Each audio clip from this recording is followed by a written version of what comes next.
Well, this is the second chapter. Welcome back, friends.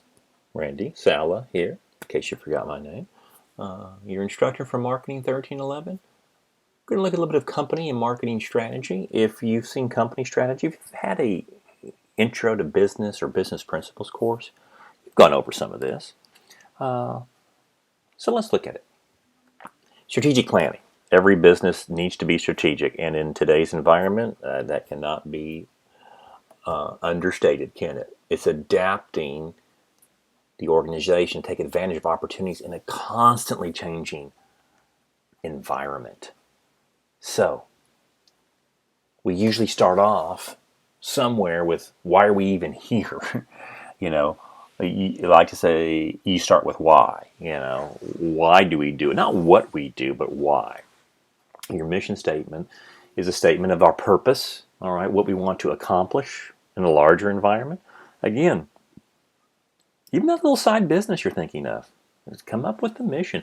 This pretty much sets your branding right in here, your ethics and what you want to accomplish. Market oriented in terms of satisfying the needs. Google's mission is to organize the world's information and make it universally accessible and useful. Okay, yeah. If you ever get the chance to write a mission statement, and you can write one for your own department, you can certainly do a personal mission statement, which is very, very powerful. And you can just look that up online, writing your own personal mission statement. But it should emphasize the company's strengths, focus on the customers and the customer experience that the company seeks to create. And it should have the employee's role as well. So if you look at the mission statement of the organization that you work for, see if your role is in there. It should be. As we look at strategic business units, and I think this may be even a question, the Boston Consulting Group, which was one of the premier consulting groups in the United States, came up with a marketing guideline because we were so product heavy driven, and we still are, that organizes what do we have. So they came up with this quadrant that basically says, I've got 4 areas a product can be. And it's still very useful today. It's been taken, you can really drill this down and delineate to many different items. But it basically looks like this. You've got a product, you've got the service, that is very high growth rate and has a high market share. And market share and cash are very commonly interchanged. So we'd call that a star. The company's got to have a star. I mean, their products are selling very well. It's growing, and it's starting to make money. Fantastic. We also have something right in here, the second one, that is called a cash cow. Maybe you've heard of that. Our market growth, we're stable. It's not like we're not growing, but we have a high amount of market share, and we're a stable product. We don't have to spend a lot. A star, you got to spend a lot because it's brand new. And as we'll find out, your costs in the business world for your new products are going to raise them, are going to be in marketing, because we're having to create so much awareness and get people to try and buy that product. A cash cow it's stable. You have to just maintain awareness. Great. Love to have those cash cows. Not everything is roses. Things change, unfortunately. I don't know why a poor old dog has to be considered, something bad, because we all love our dogs. But we got a dog there. It's a low market share, kind of low cash flow, and it's not growing at all. It could be a product that just never took off, or it could be obsolete. It could be a technology has just taken it over, and there's really no use for it. When's the last time you bought a VCR? Exactly. When's the last time you bought a DVD player? I don't even know about that with all the streaming devices. Then there's the question mark. This is interesting. We just don't know what it is, because it's growing. People like it. People are buying this product, but it's got low market share. It really has low cash flow. So it could actually have a lot of market share. It could be a real strange question mark, but it's losing money. And that may have something to do with the production issues. Let's look at a star again. We need to have new products. Large corporations, of course. Innovation updates. Nike always comes out with a brand new shoe, probably every school year. Innovation, again, bestsellers, the high market share, their increased marketing costs. You see a lot of money put into advertising, put into promotion for these products, again, to create awareness. That's what we're trying to do and get you to buy. So every time something new and improved comes out, we have our stars, and then we have that cash cow. If you were to think again about Coke or Pepsi, certainly nothing new. They've been around for probably 100 years. I know Coke has. I'm sure Pepsi has too. But they've got good market share. They're very profitable for the organization. They're the staple of the line. And what we have to do is just maintain awareness. Yeah, some new people will come into the market, new drinkers, so to speak. I guess 10-year-olds start drinking Coke or Pepsi, and we create that awareness for them. But they're very positive. We just have to maintain the brand, maintain the integrity, and keep reaping the benefits. There's the question mark. It's a new product, maybe new technology. It is expensive. It's expensive marketing costs. It's also very high in production costs. But people are liking it, and they are purchasing it. Just, man, we don't know what to do here, because it could be a fad. It could fizzle out real quick and become a dog. It may become a star if we can figure out the production of it. So this has a negative cash flow. The other two had positive cash flows. This is negative cash flow, and either lower production costs very quickly. We get better at what we do. It's called a learning curve, and there's a learning curve in manufacturing as well. That the more we produce, the better we get at it, and the lower the cost can get. That's what we hope to have. Or we got to liquidate it, because it could just suck down a lot of money. That's what you're paid for. All right, that's what your careers are going to be about: solving those problems and making sure that product is great. And there's the dog. Maybe the product never took off. Hey, even the great company of Apple, it's had some dogs out there. They tried to do the Quick Take 200 back in the 90s and early aughts for digital cameras. It was super expensive, and just never, they put a lot of money into it, and never reaped any benefits. Business declining. I don't know if anybody remembers the Easy Squirt, that funky purple ketchup and mustard, or all the three. You had pickle relish, you had different colors coming out. Kids loved it, at the time.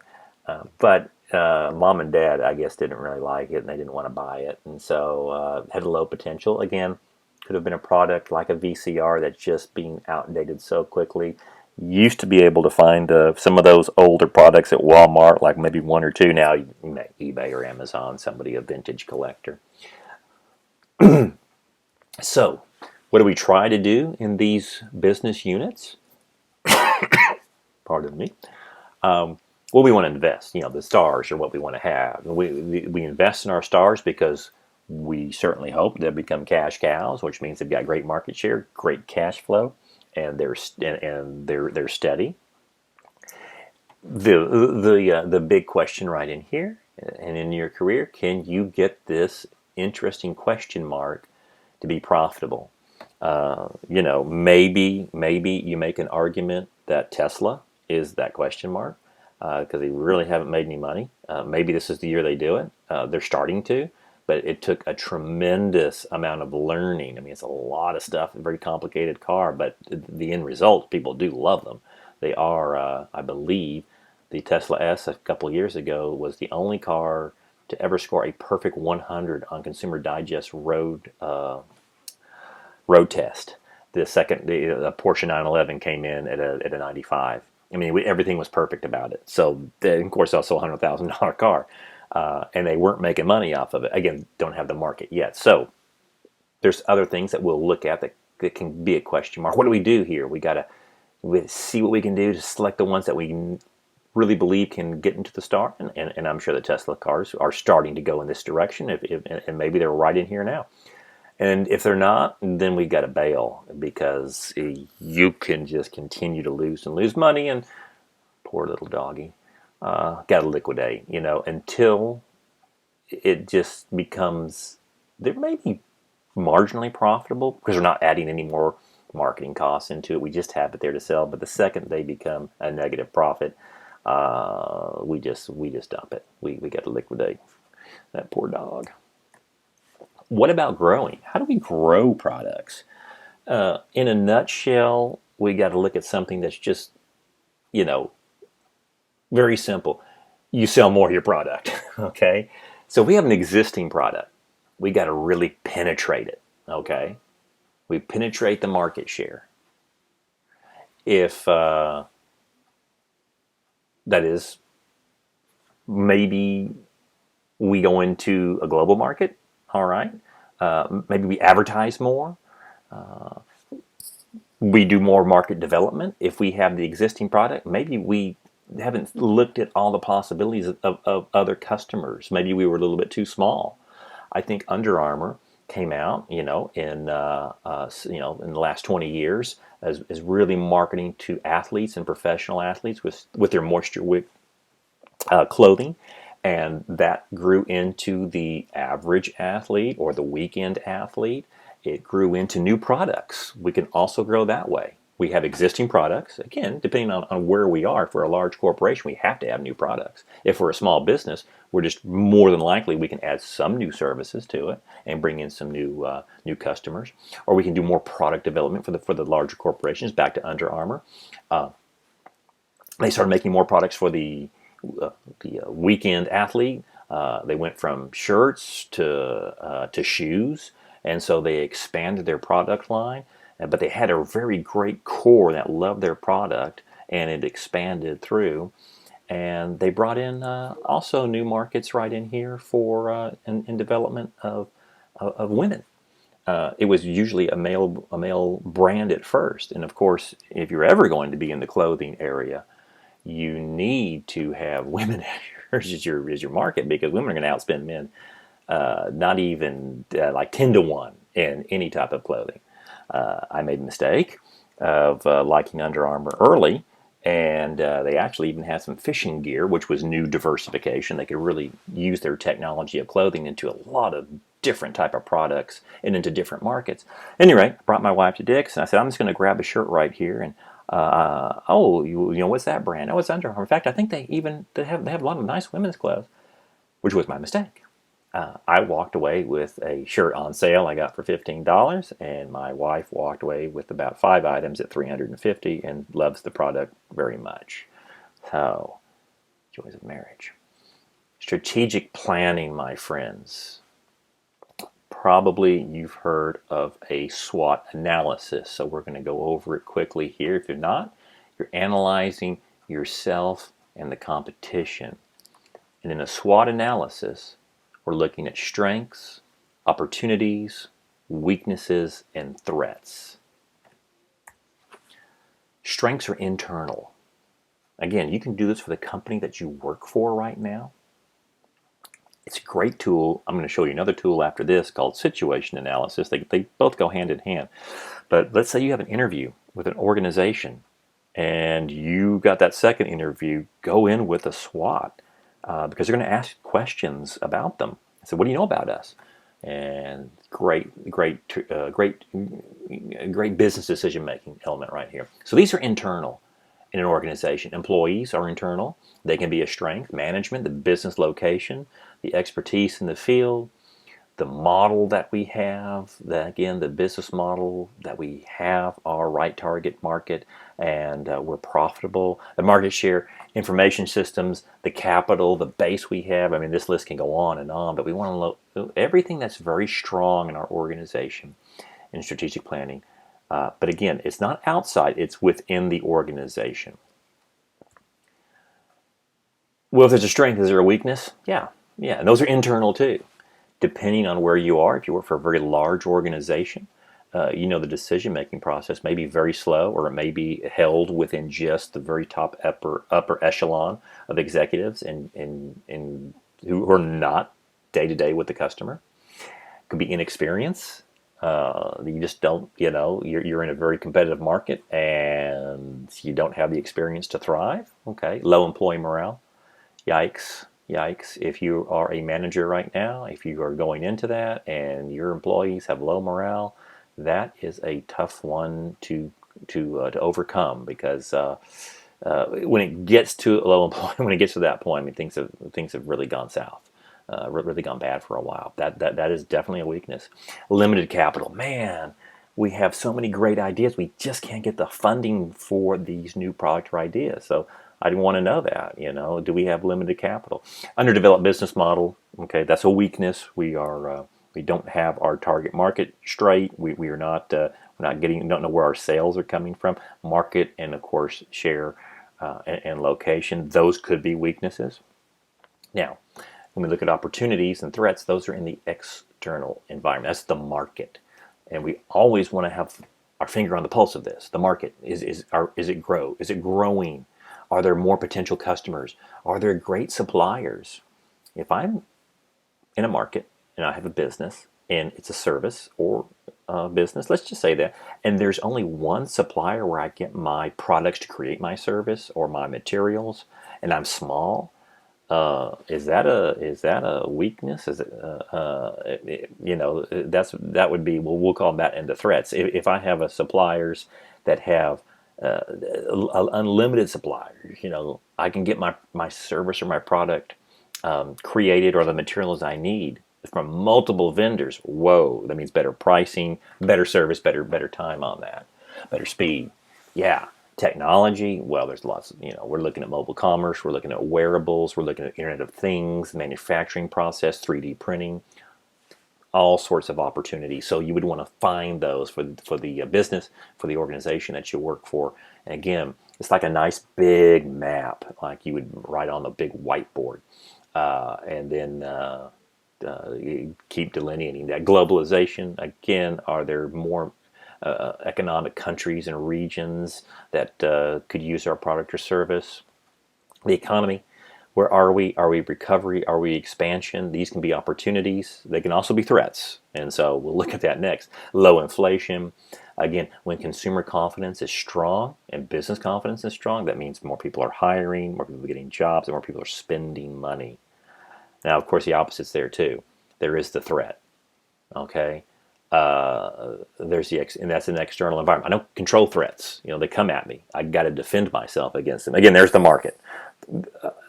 I'm going to make a new cell phone, and I'm going to go against, oh God, who am I going? Oh, I'm going against Apple, Samsung, just to make a few, LG, Motorola. Yeah, probably not going to do well in that. Again, how fierce is the competition?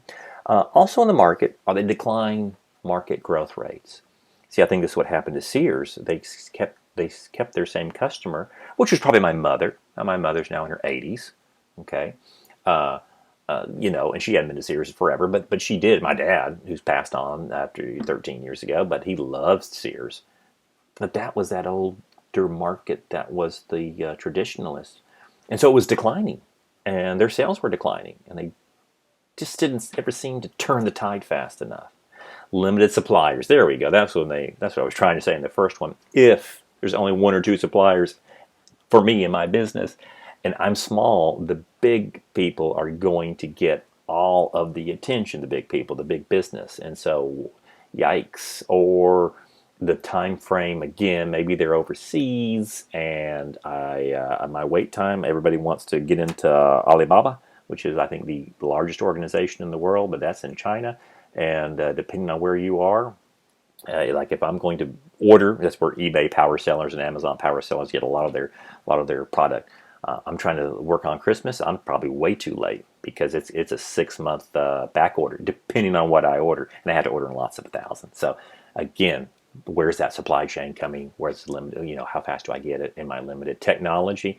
Well, we know the biggest threat of technology is it's always changing, and it's always that upgrade. And of course, there's something called disruptive technology. That is a idea that you may want to research. Disruptive technology, something that comes in and changes the game for everybody and makes other things obsolete. And so the internet, probably the biggest disruption we've had in the last 30 years.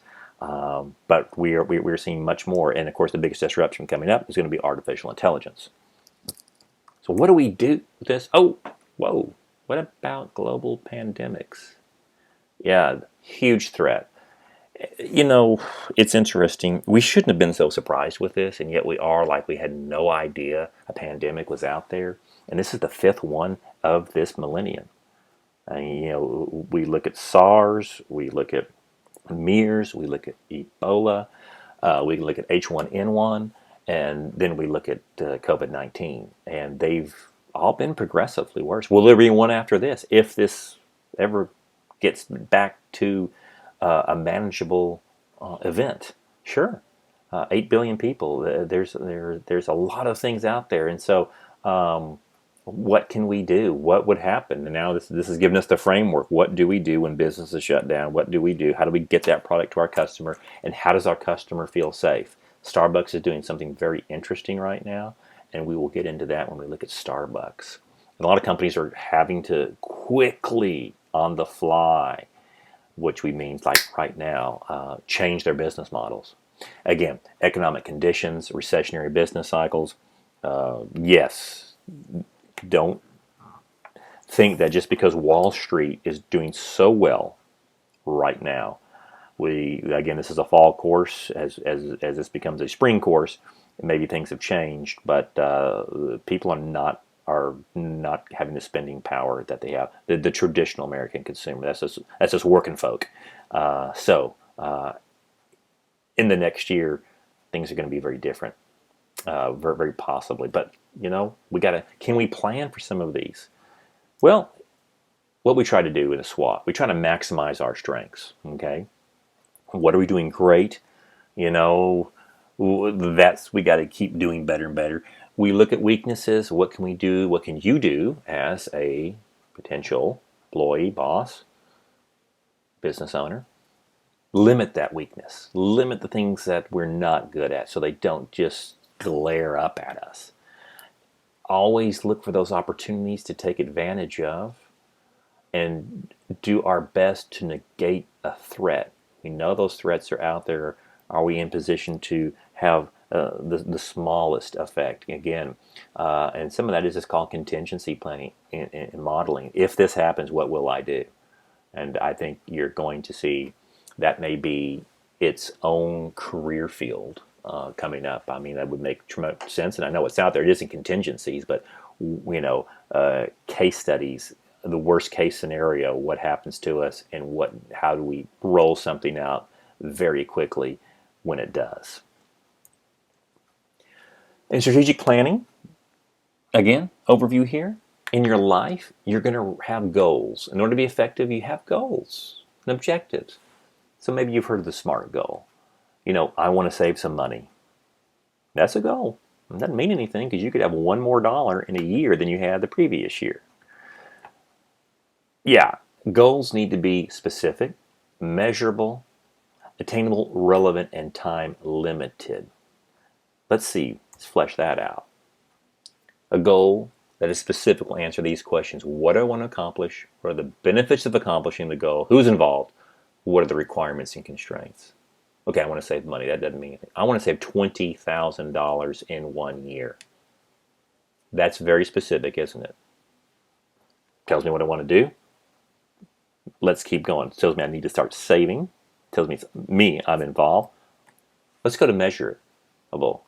Versus I just want to save money, or I want to do better, or I want to be smarter. Okay. A measurable goal answers this. How much? How many? How do I know when it's accomplished? Well, we just said we want to save $20,000 in 1 year. So we know how much it is. It's very specific. We know that at the end of a year, okay, let's say it's January 1. Let's just say that. By December 31st, $20,000 in my bank account, more than I had. Boom. I've just saved $20,000. Great. Attainable. Attainable will answer these questions. Can this goal be accomplished, and do I have the resources and abilities for this completion? Yikes, $20,000. The average American bank account. Now, I teach personal finance. Just a little throw out there if you want to take that in the forthcoming semester.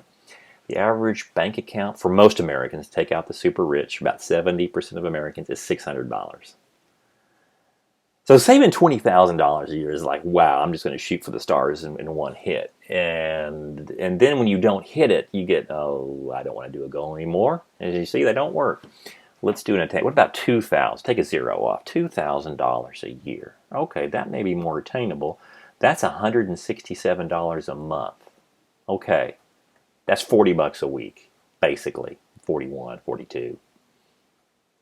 makes it a lot more doable. Okay, I think I may have the resources for that. I've just not done it because I'm a spender. Okay, 65% of American economics is based on spending. Let's start putting it back to saving. Okay, relevant. Relevant goal answers this. Is it worthwhile? Is it right time? Does it match the needs? Are you the right person to accomplish this goal? I think you see this in the workforce. It's people who kind of have a job by doing nothing, but they look really busy. They make their own projects up, but it doesn't benefit anyone more than themselves. This got to be relevant. Hey, saving money is relevant. We know that. So interesting as we have, and of course, it's got to be time limited. That's the T. Versus saying again, and if you've been on committees, if you've been on organizations that say we're going to do this, we're going to have a great campaign in the fall, and then nothing ever gets done because it wasn't a SMART goal, wasn't specific, wasn't measurable, wasn't attainable, wasn't relevant. May have been relevant, but it just didn't have a time limitation. This says this, what's going to be accomplished? When will it be accomplished? And you should be able to say, hey, what can I do 6 months from now? What can I do 6 weeks? What can I start today on that goal? Well, in our goal, we know we're going to save $40 a month. And here's a little trick. $167 a month. Here's a little trick. If you'll do an automatic deposit transfer from your checking or debit account to your savings, and put in $20 on a Monday and $20 on a Friday, I found that the easier it is in its science backing, the easier, the less painful it is to do something, the faster you can create a good habit. And so $20, you said, okay, on a Monday, and then maybe 25 on a Friday, all of a sudden there's your 45. So you've got, 40 times 50 is 2,000. There's actually 52 weeks in a year. So you've just got your $2,000 goal right there. So 20 on Monday, 20 on Friday. Try that. Make it automatic with a transfer. See if you don't get an extra $2,000 a year that we've all been trying to save. 5 years, you got 10 grand. 10 years, you got 20 grand. And it was just a quick little habit. It'll work, my friends. Specific, measurable, attainable, realistic, time limited. If you can do that, you will have a very good goal in your career, your personal life. It's good stuff. Marketing strategy, the segmentation. Just remember, there's a lot of different people out there. We will get into that into our next unit. So this is just a brief gloss over here. Again, probably a question in your first project, and it's in chapter 2. So market segmentation, we're going to divide up the market. There's a lot of different people out there. If we were all together in a class, and we are, but you know what I mean, if we were all looking at each other, but we're all different, all right?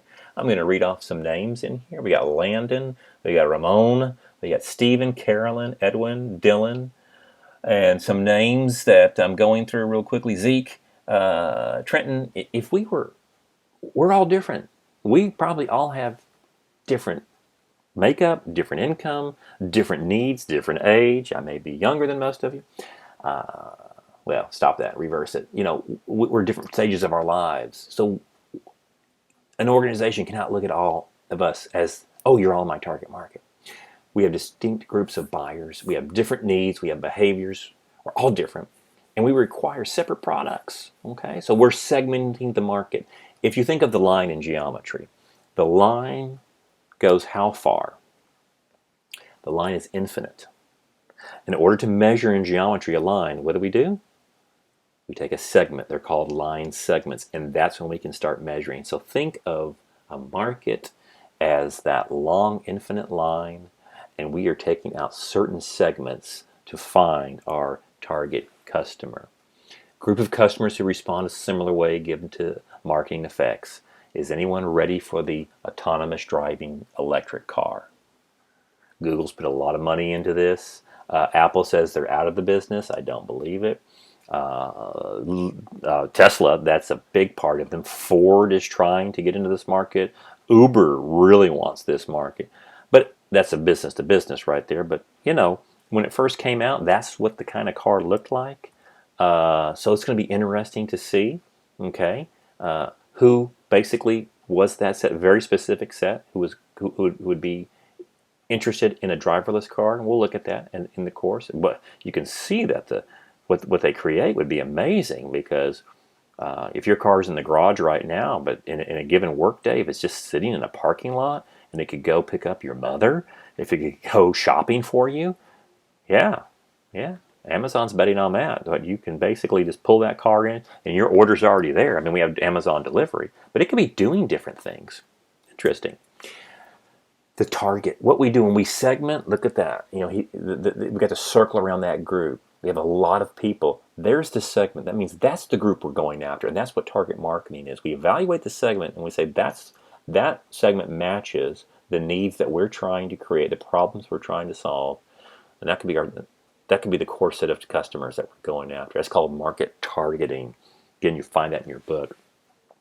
And then there's the position of the product. The position is arranging the product to occupy a clear, distinctive, and desirable place relative to other products in the mind. Again, the psychology. When I say Lexus, did you have to think that I believe that's a luxury car, also a luxury sports car, expensive, very high quality? Lexus, from day one in 1989, when they had the teaser ads, they said, this is the relentless pursuit of perfection. Who owns Lexus? Well, we'll figure that out as the course goes on. That's the NSX from Acura. That is one of the coolest cars out there. A Tesla. Again, you understand what the Corolla, reliability. We don't want you. We want to put it in your mind as a marketer where our product is, so you know about that. The entire marketing program should support the positioning strategy, because this is where we don't get confused. So this is literally where we position it, what you think about the product. It is a psychological term. We're putting it in the minds of our target consumer. And again, here is marketing strategy. This is what we will look at in Unit 3 in depth. And it's the product, price, promotion, place, product. It's everything associated with that. The design, the packaging, the branding, the services we have, the price, list price, discounts, allowances, anything that we're going to charge. Credit, huge part of price. Place, the channels, locations, where the customer learns about the product, where they order it, and how do they receive it. Is it going to be traditional retailing? Will it be the location? Will it be simply delivered to their home? Promotion, that is the communication. We're communicating the value through advertising, personal sales, public relations, sales promotion. And of course, there's the people. The people are us. And the all is geared for our target customer. It's all synergistic and for our intended positioning, so our customer knows what our product, our brand represents to them. So that wraps it up for our company and marketing strategy. Please go back, read your chapter. This is chapter 2. I would read it with my project, print that out in hand, skim through, and then look for the big parts to answer. There's questions, and I believe there's several questions out of this unit here, this chapter. So read through that, answer those questions. Hope you're enjoying the course. And then next up will be chapter 3. Make it a great day.